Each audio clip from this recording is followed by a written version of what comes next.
Standing in the elegant ballroom of the Grand Hyatt, watching my husband David adjust his navy tie nervously, I felt pure excitement bubbling through my chest. After 8 years of marriage and countless stories about his colleagues, tonight would finally be the night I met them all. The company gala represented everything David had worked toward since joining Meridian Financial 3 years ago. Crystal chandeliers cast warm light across polished marble floors, while waiters glided between tables carrying champagne flutes. I had spent hours getting ready, choosing my emerald silk dress, carefully arranging childcare for our 6-year-old twins. This evening promised to showcase David's bright future with the firm. Then CEO Richard Blackstone approached us with that patronizing smile. Richard Blackstone commanded attention wherever he moved through the ballroom.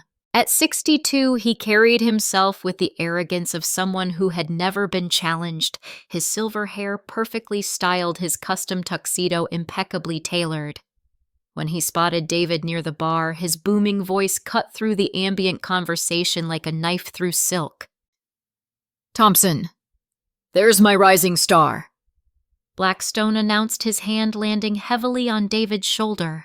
His pale blue eyes swept over me with the clinical assessment of someone evaluating livestock. "And this must be the little wife I've heard absolutely nothing about." My stomach clenched at his tone, but I extended my hand with practiced grace. "Luba Thompson, it's wonderful to finally meet you, Mr. Blackstone. David speaks so highly of the leadership here." Blackstone's handshake was deliberately brief, dismissive. His attention had already shifted back to David, as if I were merely decorative furniture cluttering the conversation space. "Thompson, I've been meaning to discuss your dedication to the firm. Outstanding work on the Henderson account. Absolutely outstanding." David's chest swelled with pride, his brown eyes lighting up behind his wire-rimmed glasses. "Thank you, sir. I've been putting in extra hours to ensure every detail meets our standards." "About those extra hours," Blackstone continued, his voice taking on a lecturing tone that made several nearby conversations pause. "I hope you're not letting home responsibilities suffer. A man's family needs structure, discipline." I felt heat rising in my cheeks but maintained my composure.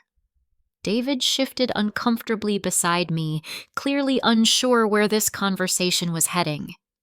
The surrounding group of executives and their wives began to tune in, sensing drama developing. "Actually, we balance everything quite well," I interjected gently. David's commitment to excellence extends to both his professional and family life. Blackstone's laugh was sharp, condescending.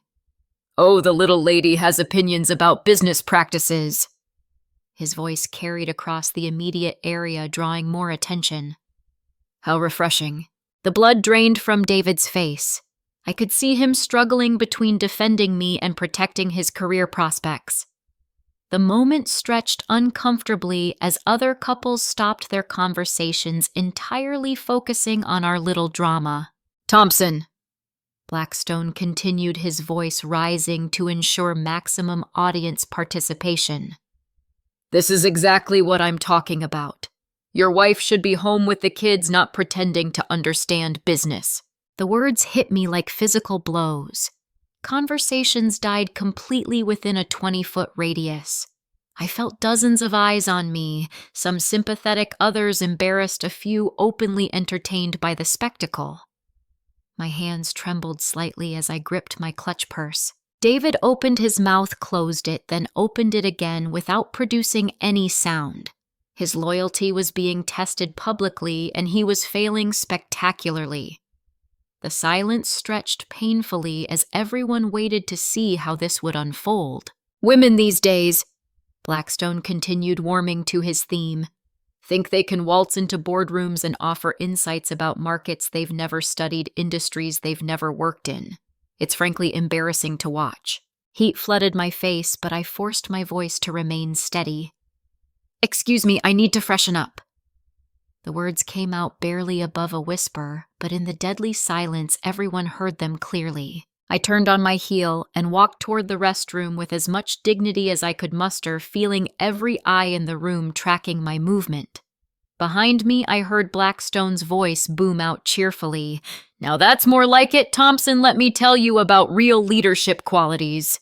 My hands shook as I pushed through the heavy bathroom door, finally allowing tears of rage and humiliation to blur my vision.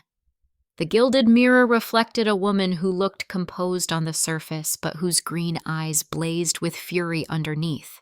As I emerged from the restroom 5 minutes later, having repaired my makeup and rebuilt my composure, I never expected to find Margaret Chen, the company's chief financial officer, waiting in the hallway with an expression of urgent concern on her usually stoic features. "Ms. Luba," she said quietly, using a formality that made me stop in my tracks.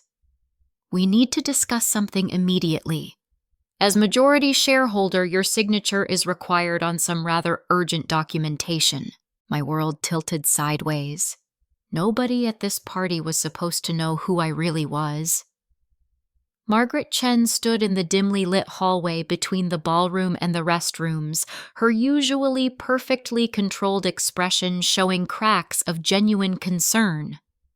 At 45, she had built her reputation on precision and discretion qualities that had made her invaluable to Meridian Financial's board of directors. Tonight, however, urgency had replaced her typical calm demeanor. "I think there's been some mistake," I whispered, glancing around to ensure we were alone. "I'm just David's wife. I don't know what you're talking about." Margaret's dark eyes studied my face intently. "Ms. Luba, please. We don't have time for pretense. The Kellerman Trust, established by your father 15 years ago, holds 41% of Meridian Financial. Upon his death 2 years ago, control transferred to you as sole beneficiary." The words hit me like ice water. My father, William Kellerman, had been a brilliant investor who preferred operating behind the scenes. When he died, his lawyers had explained the trust arrangements, the stock holdings, the complicated web of corporate ownership he had constructed. I had chosen to remain a silent partner, trusting the board to manage operations while I focused on raising my children. "How do you know?" I asked, my voice barely audible. "Because I've been managing your father's wishes since his death," Margaret replied. "He specifically requested that your identity remain protected unless emergency circumstances required your intervention. Tonight qualifies as an emergency." My legs felt unsteady. "What kind of emergency?" Margaret glanced toward the ballroom where the sound of clinking glasses and conversation continued. "Richard Blackstone has been systematically embezzling from employee pension funds for the past 18 months. We've documented $3.7 million in unauthorized transfers to offshore accounts." The hallway seemed to spin around me. $3.7 million. The board has been gathering evidence for months, waiting for enough proof to ensure criminal charges would stick. But tonight, Blackstone crossed a line that changes everything. Margaret's jaw tightened. "He plans to frame your husband for the missing funds tomorrow morning." My blood turned to ice. "Frame David." Blackstone discovered that David has been asking questions about discrepancies in the Henderson account. Instead of addressing the legitimate concerns, Blackstone decided to eliminate the threat by destroying David's reputation and career. I leaned against the wall for support, my mind reeling. "You're telling me that while my husband was being publicly humiliated in there, his boss was planning to destroy his life? Blackstone has done this before." Margaret continued, her voice growing harder. "Janet Morrison from accounting questioned unusual fund transfers last year. Blackstone had her fired for alleged incompetence, then spread rumors about her work quality that made her unemployable in the industry. Patricia Williams from marketing raised concerns about inflated expense reports 6 months ago. Same pattern." The hallway felt like it was closing in around me. "How many people has he destroyed?" 7 that we can document. All women. All terminated after they questioned financial irregularities that later proved to be connected to his embezzlement scheme. Margaret's eyes flashed with controlled anger. Your husband's situation is different only because Blackstone plans to use him as the fall guy for his crimes. I thought about David's excitement over his promotion prospects, his pride in his work, his dedication to providing for our family. The idea of him being framed for crimes he had no knowledge of made my chest tighten with protective fury. "What do you need from me?" Margaret reached into her small evening purse and withdrew a folded document. "Authorization to terminate Blackstone immediately before he can execute his plan tomorrow. The board is in agreement, but your signature is required for any action affecting executive leadership." I stared at the papers, my hands trembling. "If I sign this, everyone will know who I am." "Ms. Luba," Margaret said gently, "your anonymity has been a luxury your father's wealth afforded you, but sometimes protecting the people we love requires us to step out of the shadows." Through the ballroom doors, I could hear Blackstone's voice booming with laughter, probably continuing to humiliate women under the guise of business wisdom. My husband was in there somewhere, likely still struggling with his failure to defend me, unaware that his career was about to be destroyed by the man he respected and trusted. "There's something else," Margaret added quietly. "Something that makes this personal for you beyond your husband's situation." I looked up from the termination papers. "What?" "Your father tried to warn the board about Blackstone's behavior 3 months before his heart attack. He had started investigating irregularities in the pension fund management. We believe the stress of discovering the embezzlement contributed to his cardiac episode." The world stopped moving. My father's final months had been filled with long phone calls, late nights reviewing documents, meetings with lawyers and accountants that he had dismissed as routine business when I asked about them. I had assumed he was simply managing his estate planning, preparing for retirement. "You're saying Blackstone's theft killed my father?" Margaret's expression was grave. "We can't prove direct causation, but the timeline suggests your father died trying to protect the employees Blackstone was stealing from. He would have wanted you to finish what he started." I closed my eyes, remembering my father's last words to me in the hospital. He had gripped my hand with surprising strength and whispered, "Sometimes the right thing isn't the easy thing, sweetheart, but it's always the necessary thing." When I opened my eyes, Margaret was watching me with a mixture of sympathy and determination. "What do you need me to do?" "Sign the termination authorization. Then we need to decide how to handle the announcement. The board suggests we wait until tomorrow morning, handle this quietly through proper channels." I thought about the women whose careers Blackstone had destroyed, about my husband's reputation hanging in the balance, about my father's final fight for justice. "No, not quietly. Not tomorrow." Margaret raised an eyebrow. "What do you have in mind?" I looked toward the ballroom doors, where the man who had humiliated me publicly was continuing to enjoy his position of power, completely unaware that his victim held his professional life in her hands. "He wants to make speeches about how women don't belong in business," I said, taking the pen Margaret offered. "Let's give him a business education he'll never forget." As I signed my name on the termination papers, I felt my father's presence with me, and for the first time since entering that ballroom, I smiled with genuine anticipation. Margaret led me down a side corridor to a small conference room, typically reserved for private business meetings during corporate events. The room felt sterile under fluorescent lighting, a stark contrast to the warm ambiance of the ballroom we had just left. 3 other board members sat around the polished oak table, their formal evening wear looking oddly out of place in the business setting. "Ms. Luba," Margaret said as she closed the door behind us, "I'd like you to meet the other members of our emergency committee." Dr. Patricia Hendricks, the board's lead independent director, stood to shake my hand.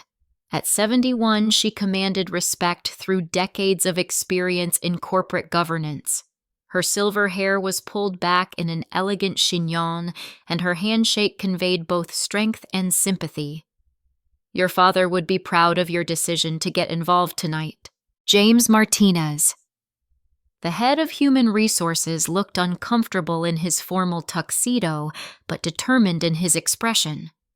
At 38, he had joined Meridian Financial specifically because of its reputation for ethical business practices. Ms. Luba, what we're about to show you is disturbing, but you need to understand the full scope of what we're dealing with.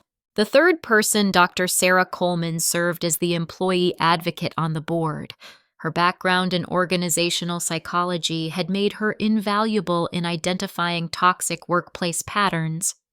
She gestured toward a chair at the head of the table. Please sit down. This is going to be overwhelming. As I settled into the leather chair, James opened a thick manila folder and spread documents across the table's surface. Bank statements, transfer records, email printouts, and personnel files created a damning mosaic of corporate malfeasance. The pension fund embezzlement is just the beginning, James explained, pointing to highlighted sections on various bank statements. Blackstone has been using his position to systematically loot the company's employee benefits programs. Dr. Hendricks leaned forward, her voice grave.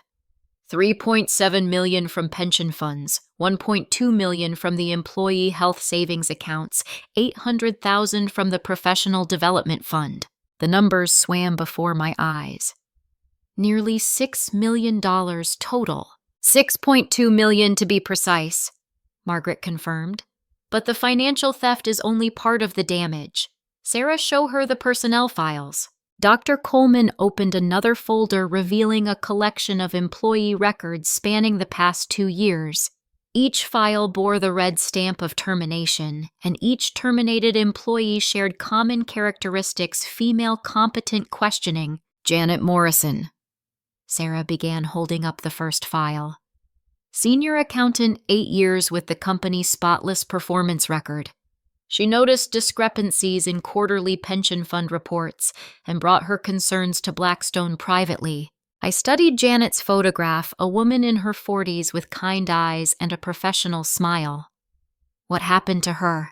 Blackstone called her into his office the next day, James continued. He accused her of making calculation errors, claimed her attention to detail had been slipping.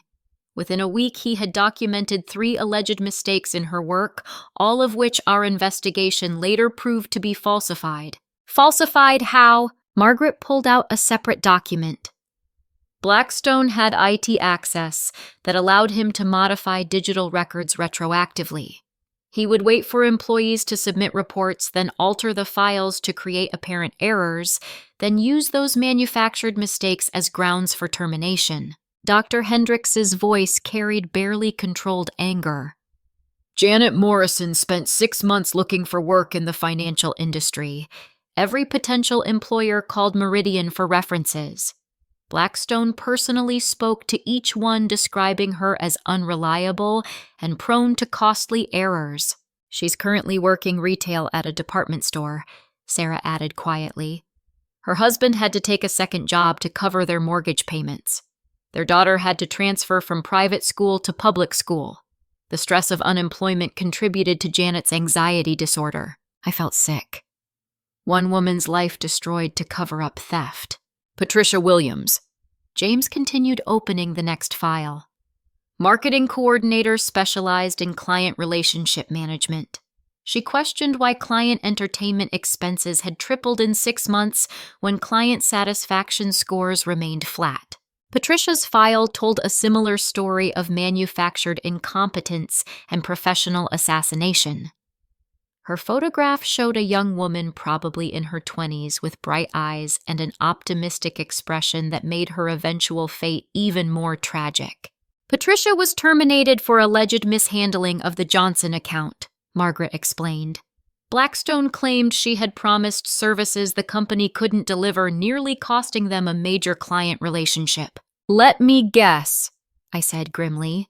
The client complaint was fabricated. The Johnson Company never filed any complaints, Dr. Coleman confirmed. When we contacted them directly last month, they expressed confusion about Patricia's sudden departure. They had specifically requested to continue working with her because of her exceptional service quality. Patricia moved back in with her parents in Ohio, Sarah added. She's been unable to find work in marketing because Blackstone's references describe her as dishonest and professionally unreliable. The pattern continued through 5 more files, each representing a woman whose career had been systematically destroyed for the crime of noticing Blackstone's theft. Teachers who became baristas, accountants who took factory jobs, professionals reduced to minimum wage employment because one powerful man decided their integrity threatened his criminal enterprise. Tomorrow morning. Margaret said, her voice cutting through my growing horror. David Thompson's file joins this collection. James opened one final folder, this one bearing David's photograph and employment record. Seeing my husband's smiling face among the files of destroyed careers made my chest tighten with protective rage. Blackstone has already planted the fabricated evidence, James explained. David's computer access logs have been altered to show unauthorized access to pension fund accounts during hours when David was actually at home with your children. Bank records have been modified to suggest fund transfers correlating with David's Henderson account work. The forensic evidence is sophisticated enough to convince law enforcement, Dr. Hendricks added. David would face criminal charges for embezzlement fraud and breach of fiduciary duty. Even if he eventually proved his innocence, the legal process would take years and cost hundreds of thousands in defense attorney fees. I stared at my husband's photograph, thinking about his excitement over his recent successes, his pride in providing for our family, his complete trust in the system he worked within. The idea of him facing criminal charges for crimes he had no knowledge of made my hands clench into fists. Why David specifically? I asked. Because he's been asking the right questions, Margaret replied. David's work on the Henderson account required him to review historical fund performance data. He noticed patterns that indicated irregular transfer activities and asked for clarification through proper channels. Instead of providing clarification, Blackstone decided to eliminate the threat, Sarah added. David's reputation for thoroughness and integrity actually made him more dangerous to Blackstone's scheme. The irony was devastating. My husband's competence and honesty had marked him for destruction by a man who viewed those qualities as threats to be neutralized. There's one more thing, Dr. Coleman said quietly. Something that makes this particularly urgent. I looked up from David's file. What? Blackstone plans to announce David's suspension and arrest at tomorrow's board meeting, James explained. He's already contacted law enforcement and scheduled a press conference for tomorrow afternoon. The media will be told that Meridian Financial has discovered employee embezzlement and is cooperating fully with authorities.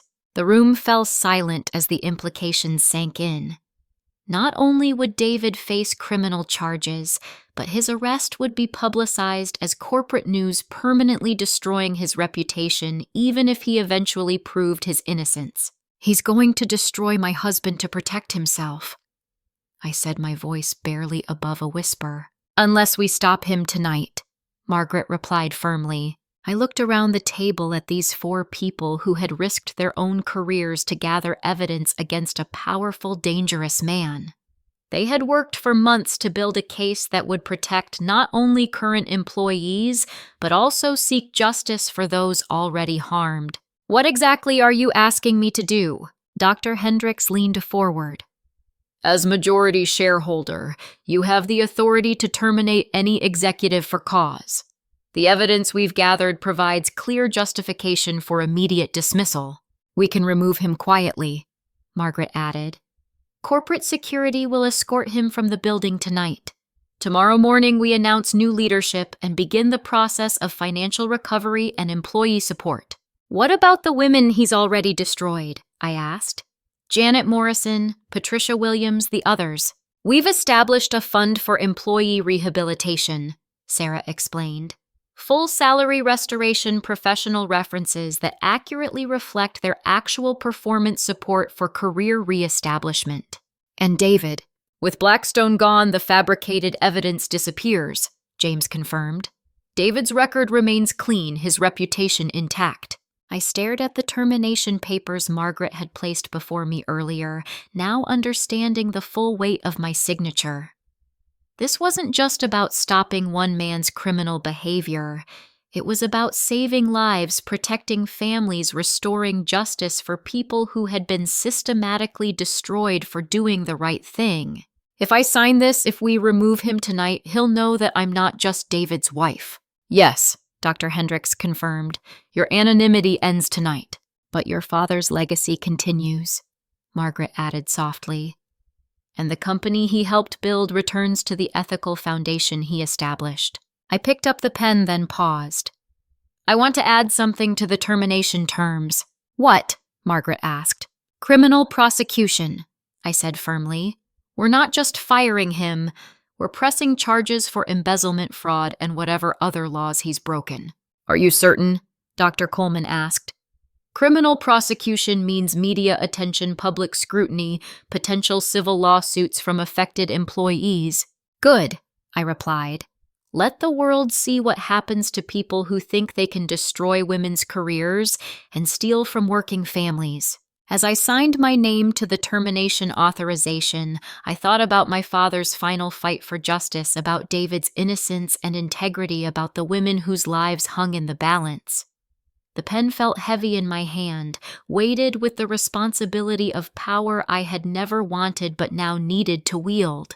Now what? I asked, looking around the table. Margaret smiled for the first time that evening. Now, we go back to the party and give Mr. Blackstone the surprise of his lifetime. The small conference room had become a strategic command center as the five of us planned the evening's final act. Margaret spread additional documents across the table, while James worked on his laptop coordinating with corporate security to ensure Blackstone's removal would proceed smoothly. Before we return to the ballroom, Dr. Hendricks said, you need to understand something important about tonight's guest list. I looked up from reviewing the criminal complaint we would file tomorrow morning. What about it? Sarah pulled out a separate folder containing photographs and brief biographical sketches. Meridian Financial's board represents more than corporate governance. Your father specifically recruited directors who shared his vision of ethical business practices. The first photograph showed Dr. Amanda Foster, a woman in her 50s with steel gray hair and intelligent eyes. Amanda founded 3 successful companies before joining our board, Sarah explained. She's also a survivor of workplace harassment who has spent decades advocating for corporate accountability. She knows about tonight's plan. She helped design it, Margaret confirmed. Amanda's been documenting Blackstone's behavior patterns for over a year, building the psychological profile that allowed us to predict his next moves. The next photo revealed Thomas Chen, Margaret's younger brother, and a federal prosecutor specializing in white-collar crime. Thomas recused himself from any legal proceedings involving Meridian, Margaret explained, but he's been advising us on evidence collection procedures to ensure everything will hold up in court. He's here tonight. With his wife Linda, who works for the Securities and Exchange Commission, James added. They've been gathering federal-level evidence of securities fraud related to Blackstone's pension fund manipulation. I stared at the photographs, realizing the scope of the network my father had built.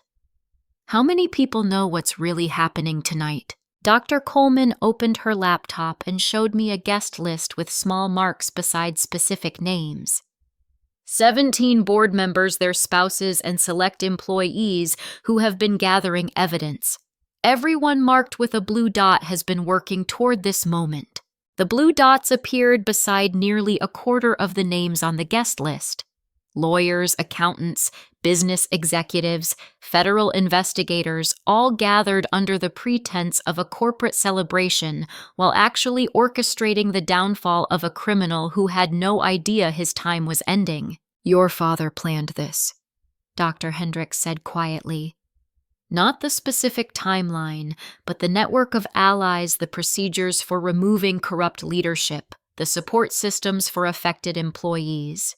William Kellerman spent his final months building a trap for Richard Blackstone. I felt tears building in my eyes. My father's late-night phone calls and mysterious meetings suddenly made sense. He hadn't been planning his retirement. He had been planning justice. The heart attack, I said, my voice breaking slightly. It really was connected to this stress, Margaret nodded grimly. Your father discovered the pension fund theft on a Thursday evening. He spent the weekend gathering preliminary evidence, then called an emergency board meeting for the following Tuesday. He suffered his cardiac episode Monday night, apparently, while reviewing bank records that proved Blackstone's guilt. We found him at his desk, Sarah added softly. The evidence was spread across his office, organized into neat piles for presentation.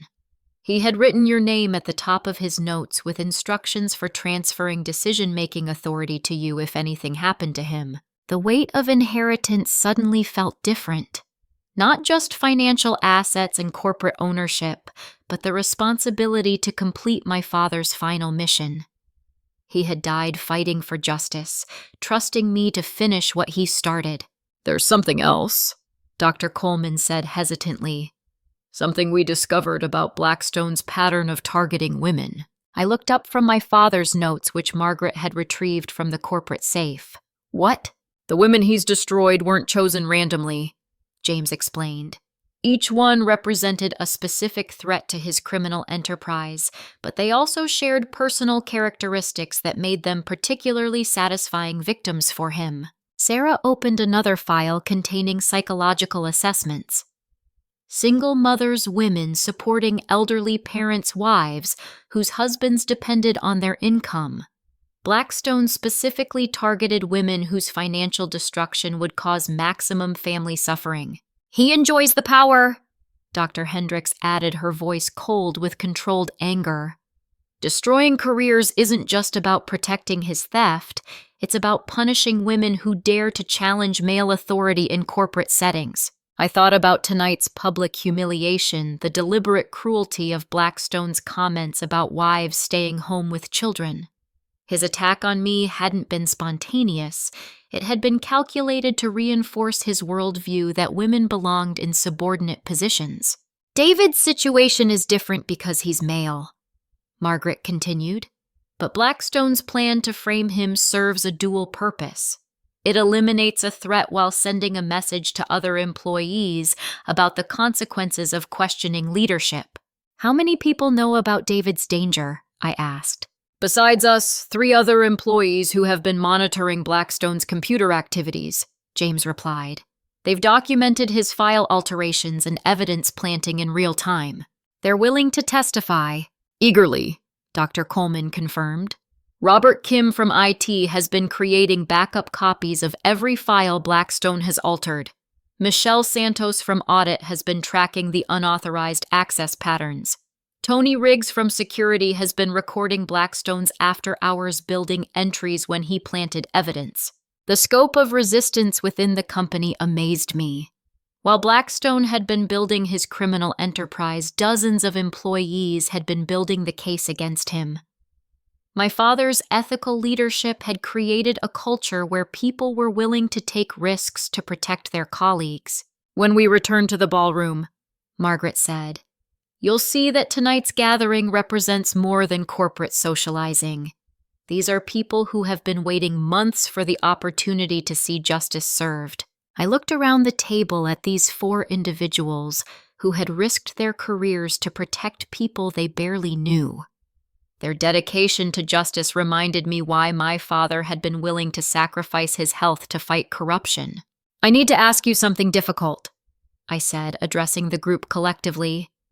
After tonight, after we expose Blackstone and file criminal charges, what happens to the company culture? How do we prevent someone else from abusing power in the future? Dr. Hendricks smiled, the first genuine expression of joy I had seen from her all evening. Your father anticipated that question. He left detailed recommendations for corporate governance reforms, employee protection policies, and transparency measures. More than recommendations, Margaret added. He left funding. a substantial endowment specifically designated for employee advocacy, whistleblower protection, and ongoing monitoring of executive behavior. How substantial? I asked. $15 million, Sarah replied. Enough to fund a permanent office of employee advocacy, independent auditing of executive activities, and comprehensive support for any employee who reports misconduct. I stared at them in amazement. My father had not only identified corruption, but had created the infrastructure to prevent its recurrence. His legacy would extend far beyond tonight's confrontation. There's one more element to consider, James said carefully. Media coverage. When we announce Blackstone's termination and criminal charges tomorrow, this story will attract significant attention. What kind of attention? National news, Dr. Coleman explained. Corporate embezzlement, gender discrimination, family business dynasty. The story has elements that major networks will find compelling. I thought about my children currently safe with their babysitter, completely unaware that their mother was about to become a public figure. The privacy I had treasured for their sake was about to disappear permanently. We can manage media exposure, Margaret assured me. Focus on the corporate governance improvements, the justice for affected employees, the positive changes your leadership will bring. But my family will be in the public eye. Yes, Dr. Hendricks confirmed gently. That's the price of using power publicly rather than privately. Your father understood that sacrifice when he built this network. I closed my eyes thinking about David's humiliation tonight, about the women whose careers had been destroyed, about my father's final fight for justice. Privacy was a luxury I could no longer afford if I wanted to protect the people I cared about. All right, I said, opening my eyes and looking around the table. Let's go back to the party and end Richard Blackstone's reign of terror. As we prepared to return to the ballroom, Margaret handed me a small earpiece connected to a discreet communication device. So you can coordinate with our allies during the confrontation. How many people will be listening? Everyone who matters, she replied with a smile that held years of suppressed anger finally finding an outlet. Walking back toward the ballroom, I felt my father's presence with me, his legacy of integrity and justice guiding my steps toward a confrontation that would change everything for everyone involved. Returning to the ballroom felt like entering a different world. The elegant gathering continued unchanged, but now I saw it through new eyes.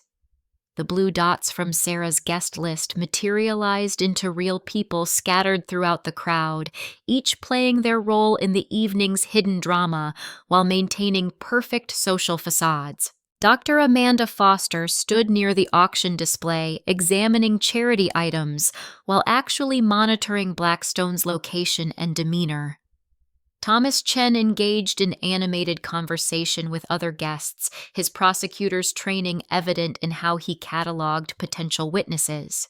Michelle Santos from Audit worked the room with practiced social grace, her friendly conversations masking careful observation of key players. Margaret guided me toward a quiet alcove behind a massive floral arrangement where we could observe without being seen.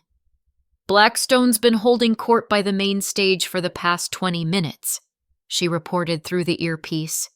He's telling stories about business leadership to an increasingly uncomfortable audience.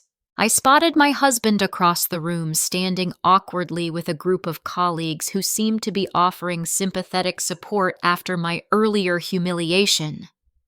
David's face showed a mixture of embarrassment and anger, clearly struggling with his failure to defend me, while also processing what Blackstone's public attack might mean for his career. He doesn't know, I whispered to Margaret. About your identity, no. We agreed to maintain operational security until the moment of revelation. About the danger he's in, Margaret's expression softened. James wanted to warn him, but we couldn't risk Blackstone noticing any change in David's behavior. Your husband's genuine reactions have been crucial to maintaining the illusion that nothing unusual is happening tonight. Through the earpiece, I heard Dr. Foster's voice providing updates. Blackstone just finished another speech about traditional gender roles. The wives in his audience look ready to revolt. Good, came Thomas Chen's voice. The angrier they are, the more satisfying tonight's surprise will be. I studied the main stage where Blackstone would soon face his downfall.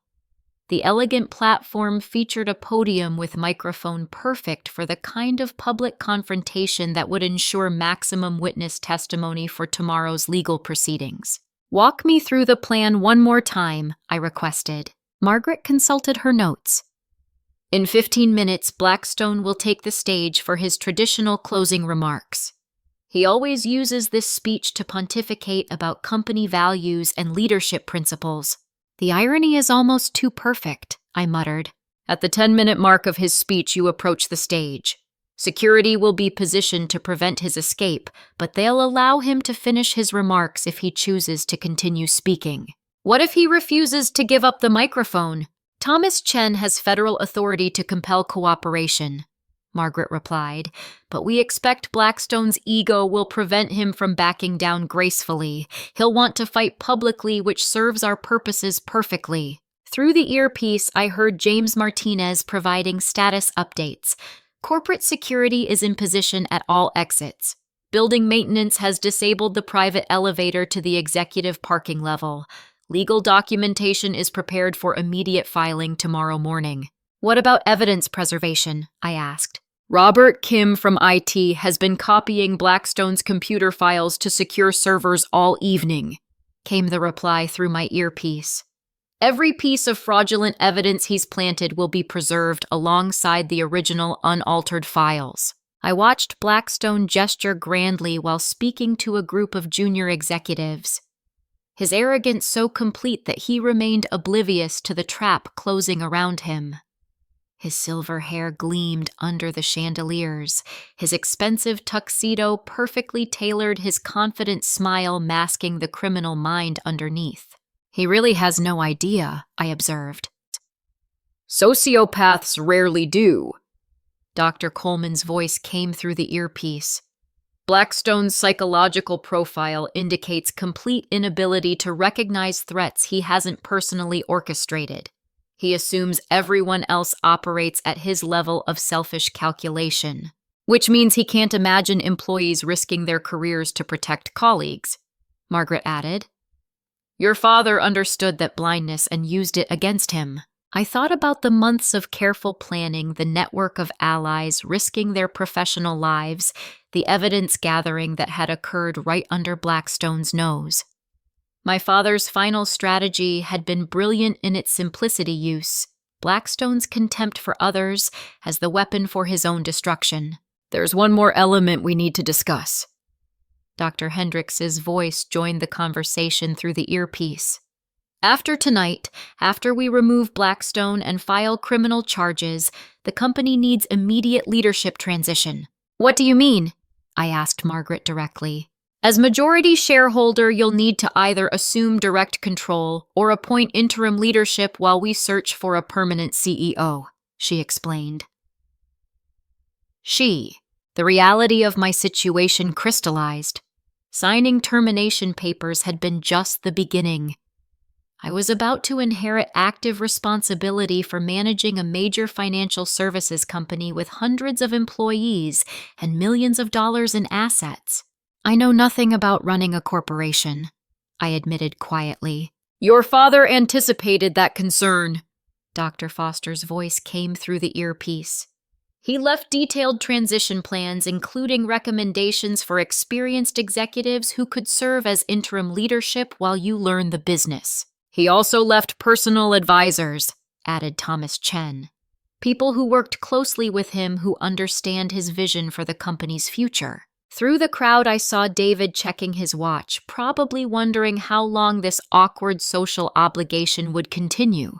In a few minutes, his world would change as dramatically as mine, but in ways he couldn't possibly anticipate. What do I tell David? I asked Margaret. Tonight, tomorrow, next week, how do I explain that his wife secretly owns the company he works for? The truth, she replied simply. that you inherited responsibility you never wanted but now must embrace to protect the people you love. Will he understand? David Thompson married a woman of integrity and courage. Dr. Coleman's voice provided reassurance through the earpiece. Those qualities haven't changed. Only the circumstances have. I looked around the ballroom one final time as an anonymous wife, knowing that in minutes I would become a public figure responsible for hundreds of families' financial security.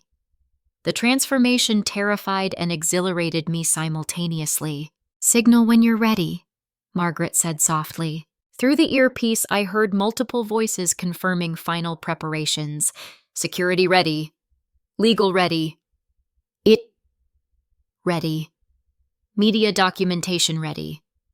Employee support ready. All that remained was my courage. I thought about my father's final words in the hospital. "Sometimes the right thing isn't the easy thing, sweetheart, but it's always the necessary thing." Tonight was necessary. "I'm ready," I said into the microphone. "Copy that," came Margaret's voice. "All stations, we are go for justice." As Blackstone approached the podium for his final speech as CEO of Meridian Financial, I began walking toward my father's legacy and my family's future. Richard Blackstone commanded the stage with the confidence of someone who had never faced real consequences for his actions. His voice boomed across the ballroom as he launched into what would become the most ironic speech in corporate history. "Ladies and gentlemen, welcome to Meridian Financial's most successful year in company history," he announced, his arms spread wide in a gesture of magnanimous leadership. "Tonight we celebrate not just financial achievement, but the timeless values that make American business great." I stood at the edge of the crowd, my heart pounding as I waited for the right moment. Through my earpiece, I heard Margaret counting down speech timer at 2 minutes, all positions maintained. Blackstone continued his performance completely unaware of the audience's shifting mood. "Success in business requires understanding natural hierarchies," he declared, his pale eyes scanning the crowd with smug satisfaction. "Men lead women, support families, thrive when everyone knows their proper place." Several women in the audience exchanged glances of barely concealed disgust. Dr. Amanda Foster rolled her eyes so dramatically that nearby guests noticed and suppressed smiles. The irony of Blackstone celebrating traditional values while secretly stealing from employee pension funds seemed lost on him entirely. "At Meridian Financial, we've built our reputation on trust," Blackstone proclaimed, his voice rising with evangelical fervor.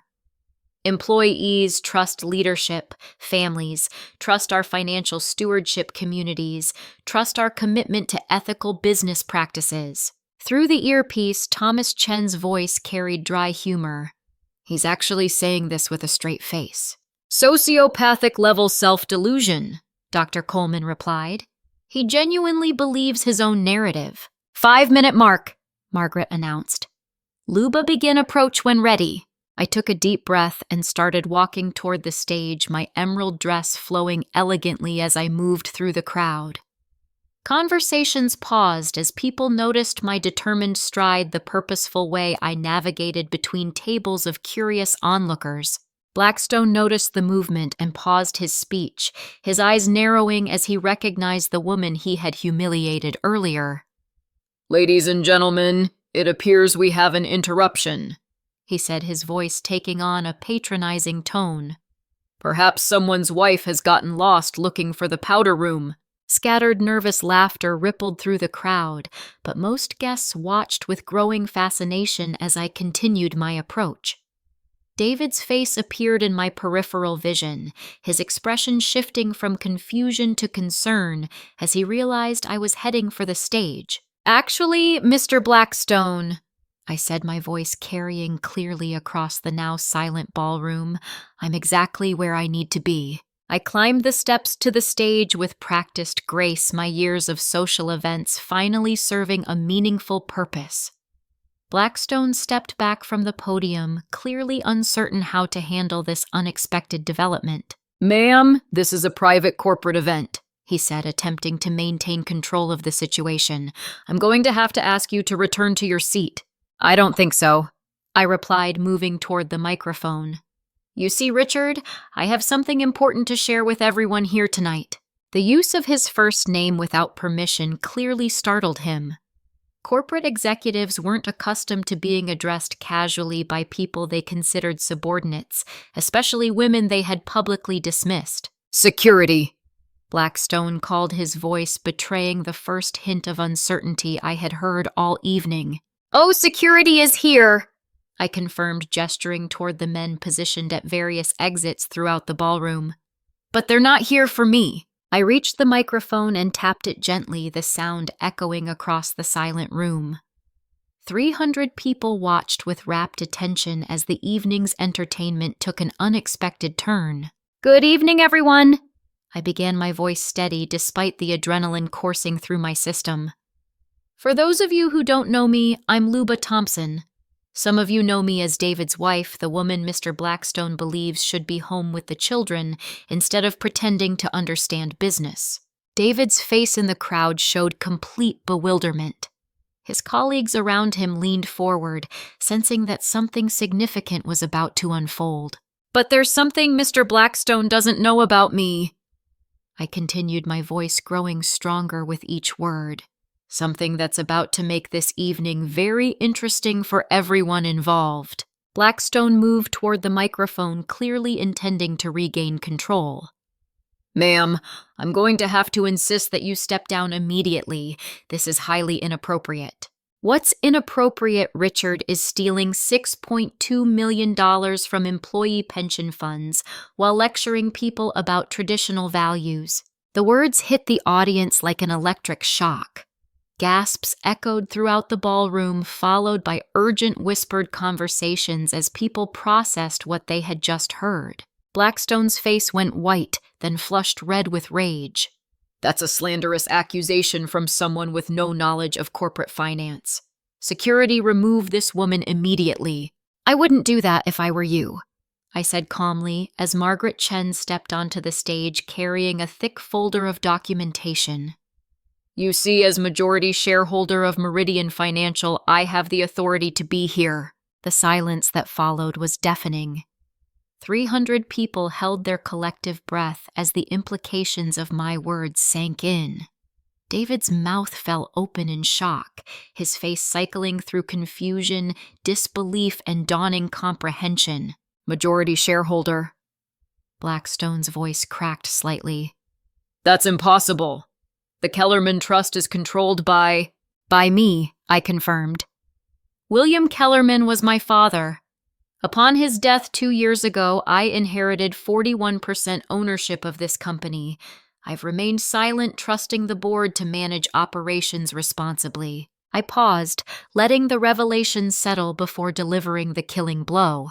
"That trust has been violated in the most egregious way possible." Dr. Amanda Foster and Thomas Chen joined us on the stage, along with James Martinez and Dr. Sarah Coleman. The sight of the entire board leadership standing behind me sent a clear message about where institutional power actually resided. "Ladies and gentlemen," Margaret announced into the microphone, "the board of directors has voted unanimously to terminate Richard Blackstone for cause effective immediately." Blackstone's composure finally cracked completely. "You can't do this. I've built this company. I've made all of you rich. You've stolen from working families," I replied, my voice cutting through his protests. "You've destroyed the careers of 7 women whose only crime was doing their jobs with integrity. You plan to frame my husband for your crimes to protect yourself." The audience erupted in shocked conversations as employees throughout the room began connecting pieces of the puzzle. Janet Morrison's sudden departure, Patricia Williams's abrupt termination, the recent questions about pension fund performance. Everything suddenly made sense. "This is conspiracy," Blackstone shouted, his face now purple with rage. "You can't prove any of these allegations." "Actually, we can." Thomas Chen stepped forward, producing a badge that identified him as a federal prosecutor. Mr. Blackstone, you're under arrest for embezzlement, fraud, and violation of federal securities laws. As federal agents moved through the crowd to take custody of the former CEO, I found David's eyes in the audience. His face showed a mixture of shock, pride, and love that made my heart soar despite the chaos surrounding us. Before you're led away, Richard, I said into the microphone, my voice carrying to every corner of the silent ballroom. I want you to remember something. You told my husband tonight that wives should stay home instead of pretending to understand business. Blackstone glared at me with pure hatred as handcuffs were placed around his wrists. Well, this wife just fired you. The ballroom erupted in applause, cheers, and celebration as justice was finally served. Employees who had suffered under Blackstone's leadership embraced each other, their relief and joy creating an atmosphere of triumph that felt almost carnival-like. As security escorted the former CEO from the building, I remained at the podium, looking out at the faces of people whose lives had just changed dramatically. The responsibility of leadership settled on my shoulders like a mantle I had never wanted but now wore with growing confidence. Ladies and gentlemen, I announced, Meridian Financial has some work to do, but tonight we celebrate the fact that justice sometimes does prevail and that no one, no matter how powerful, is above accountability. The applause continued as I stepped down from the stage, walking directly to my husband who waited with arms open and tears in his eyes, ready to begin the conversation that would reshape our entire future together. 3 months had passed since that extraordinary evening at the Grand Hyatt, and the morning sun streaming through my new office windows illuminated a world that had transformed in ways I never could have imagined. The executive suite at Meridian Financial felt surreal, decorated with my father's photographs and documents that chronicled his vision for ethical business leadership. David knocked gently on my door, carrying 2 cups of coffee and wearing the smile that had first attracted me 15 years ago. His new position as Chief Operating Officer suited him perfectly, combining his analytical skills with his natural integrity in ways that honored both his abilities and our family's values. "Good morning, Madam CEO," he said, settling into the chair across from my desk, with the easy familiarity of someone who had become my closest business advisor as well as my life partner. "Good morning, Mr. COO," I replied, accepting the coffee gratefully. "How are the pension fund restorations progressing? Ahead of schedule?" David reported, consulting his tablet. The recovered assets from Blackstone's offshore accounts combined with our insurance settlements have allowed us to restore 100% of the stolen funds plus interest. Every affected employee will receive notification letters today. The financial recovery had been more successful than anyone anticipated. Blackstone's criminal arrogance had led him to maintain detailed records of his theft, apparently believing his position protected him from investigation. Those same records had made asset recovery straightforward once federal investigators gained access to his hidden accounts. "What about the career restoration program?" I asked. "Even better news." David smiled, clearly proud of our progress. "Janet Morrison starts Monday as our new Senior Vice President of Financial Compliance. Patricia Williams will head our revamped marketing division starting next month. All 7 women who lost their jobs have accepted positions with us, most at higher levels than they held previously." The career restoration program had become my greatest source of satisfaction. Each woman's return to the workforce represented not just individual justice, but proof that vindictive power couldn't permanently destroy good people. Their combined expertise and perspectives had already begun improving company operations in measurable ways. Margaret Chen knocked and entered, carrying the quarterly reports that would be presented to the board that afternoon. Her transition to Chief Financial Officer had been seamless, her years of secret evidence gathering having prepared her thoroughly for increased responsibility. "The numbers are extraordinary," she announced, spreading charts across my desk. Employee satisfaction is at historic highs, client retention has improved by 12%, and our stock price has gained 38% since the leadership transition. How much of that is novelty factor? I asked, always wary of temporary improvements that might not sustain long-term growth. The market research suggests substantial structural improvement, Margaret replied. Clients specifically cite increased trust in our leadership, better communication from staff, and confidence in our commitment to ethical practices. Dr. Sarah Coleman joined us for our weekly employee welfare review, her psychological expertise having become invaluable in rebuilding company culture after Blackstone's toxic leadership. The counseling support program has been remarkably effective, she reported. Employees who suffered under the previous administration are showing significant improvement in job satisfaction and mental health metrics. Any ongoing concerns? I asked. Some anxiety about whether the positive changes will be permanent, Sarah admitted. People who have been hurt by workplace abuse often struggle to trust that improvement is genuine rather than temporary. Understandable, David added. Change takes time, especially when people have been systematically betrayed by leadership. The conversation reminded me of my father's final letter discovered in his office safe and opened only after Blackstone's arrest.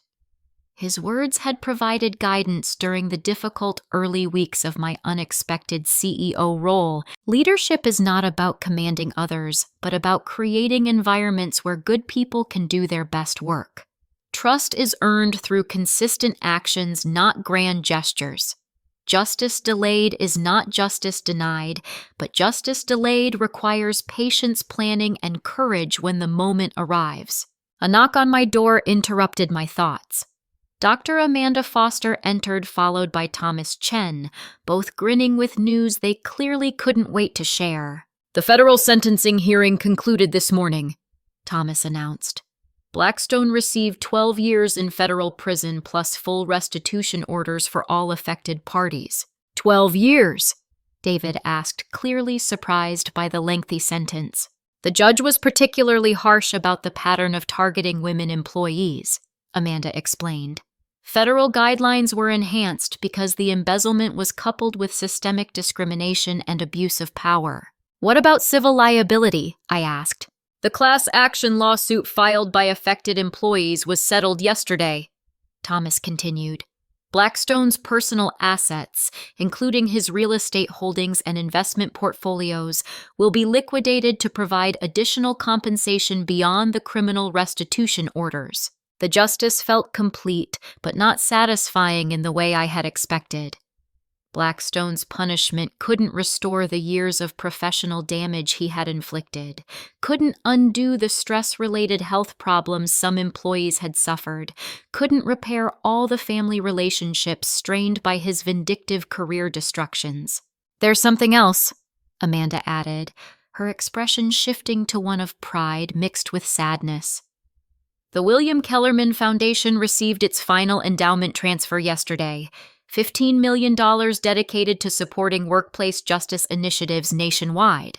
The foundation represented my father's true legacy, a permanent institution designed to help other companies prevent the kind of corruption that had nearly destroyed Meridian Financial. Its programs would train executives in ethical leadership, provide legal support for whistleblowers, and fund research into preventing workplace abuse. The first grants will be announced next month, Amanda continued. 3 universities will receive funding for business ethics programs, 5 nonprofit organizations will expand their workplace advocacy services, and 2 federal agencies will receive support for enhanced white-collar crime investigation. Dr. Coleman consulted her notes. We've also received inquiries from 47 other companies requesting consultation on improving corporate culture and preventing executive misconduct. 47? I asked, surprised by the level of interest. Your story has resonated widely, Margaret explained. The combination of personal courage, family protection, and systematic justice has inspired other organizations to examine their own vulnerabilities.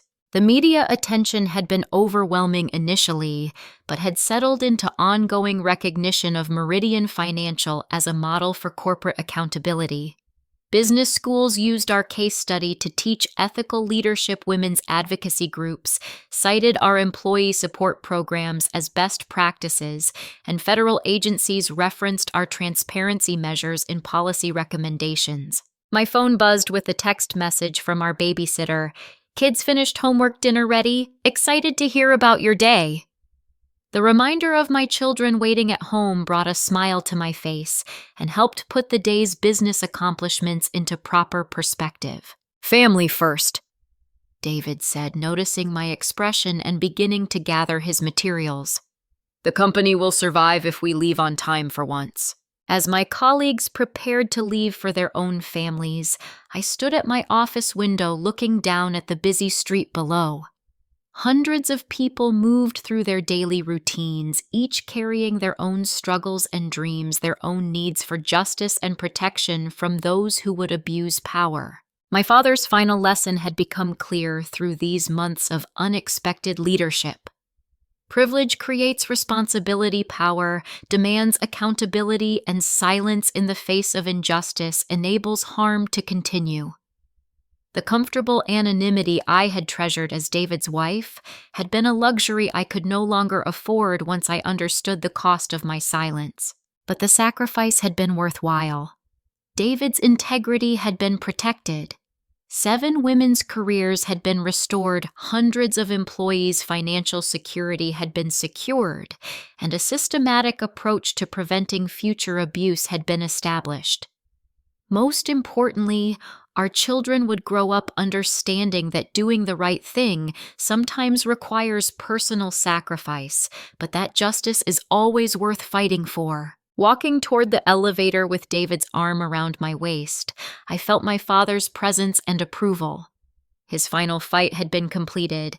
His legacy secured his daughter finally understanding the true meaning of inherited responsibility. The evening ahead promised family dinner, homework help, bedtime stories, and the simple pleasures of domestic life that had become even more precious since my world expanded to include corporate leadership. Tomorrow would bring new challenges, difficult decisions, and the ongoing work of building an ethical business culture. But tonight, I was simply a mother and wife whose family had survived a crisis stronger and closer than before, proof that sometimes the right thing really is the necessary thing, and that ordinary people can achieve extraordinary justice when they find the courage to act. As David and I left the building together, I reflected on how that terrible night at the company gala had transformed from public humiliation into personal empowerment, from family crisis into corporate reform, from individual injustice into systematic change. The journey from victim to leader had been unexpected and difficult, but it had revealed strength I never knew I possessed and purpose I had never imagined pursuing. My father would have been proud. More importantly, my children would grow up in a world where their mother had proven that women belonged wherever justice needed to be served, leadership needed to be provided, and families needed to be protected. That lesson was worth every sacrifice the journey had required. Before we reached our car, I turned back to look at the Meridian Financial Building one final time, its lights glowing against the darkening sky like a beacon of hope for anyone who had ever faced powerful people who thought they were untouchable. Tomorrow that building would continue the work of proving them wrong, but tonight it was time to go home to the family that made all the work worthwhile. Now, I want to ask you something. Have you ever found yourself in a situation where you had to choose between staying silent to protect yourself or speaking up to protect others? How did you handle it? And what did you learn about your own strength? Please share your thoughts in the comments below. If this story inspired you or reminded you of the importance of standing up for what's right, I'd be grateful if you'd give it a like and subscribe for more stories about finding courage in unexpected moments. And if you know someone who might need to hear this message about the power we all have to create positive change, please share this story with them. Thank you for taking this journey with me. And remember, sometimes the most ordinary people are capable of the most extraordinary acts of courage when the people they love are at stake. Until next time, keep fighting the good fight.